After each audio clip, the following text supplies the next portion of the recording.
પ્રગતિ અને પવિત્રતા દીપમાલા ન્યૂઝ।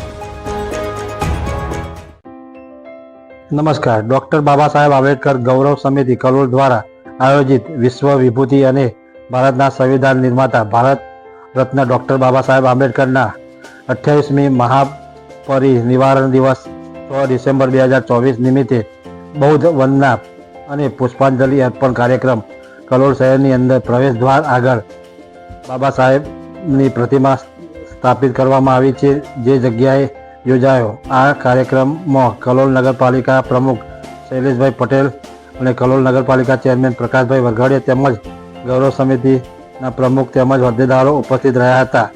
સમાજના પ્રતિષ્ઠિત વ્યક્તિઓ પણ ઉપસ્થિત રહ્યા હતા, તો કેટલાક રાજકીય આગેવાનો અને હોદ્દેદારોની પણ સૂચક ગેરહાજરી જણાઈ આવતી હતી। દીપમાલા ન્યૂઝ કલોલ।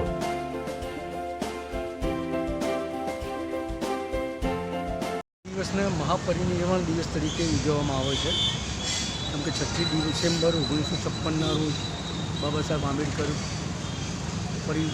મહાપરિનિર્વાણ પામ્યા હતા। અને આ શબ્દ એક તથાગત ગૌતમ બુદ્ધ માટે બી જ્યારે મહાપરિનિર્વાણ થયા ને એમના માટે બી ઉપયોગમાં લેવામાં આવે છે, અને બાબા સાહેબ માટે આ શબ્દનું પ્રયોજન થાય છે।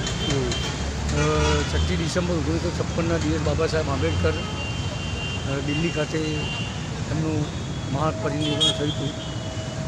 પણ આ તો મારે ના કહેવાય, રાજકીય ભાષામાં નથી કહેતો, પણ એ વખતે દિલ્હીમાં એમની કબ્ર કે જે કહે ને જેમ કે ગાંધીજી છે, નહેરુ માટે ત્યાં આગળ બધા માટે જગ્યા હતી, સોરી નહેરુથી પછી નહેરુ માટે બધા જગ્યા હતી, પણ બાબા સાહેબ માટે ત્યાં જગ્યા નહોતી, એટલે એમને મુંબઈ દાદર ખાતે એમને ત્યાં પરિનિર્વાણ કરવામાં આવે। એમને ચૈત્યભૂમિ દાદર ખાતે એમને ત્યાં સ્મશાન ઘાટ છે, ત્યાં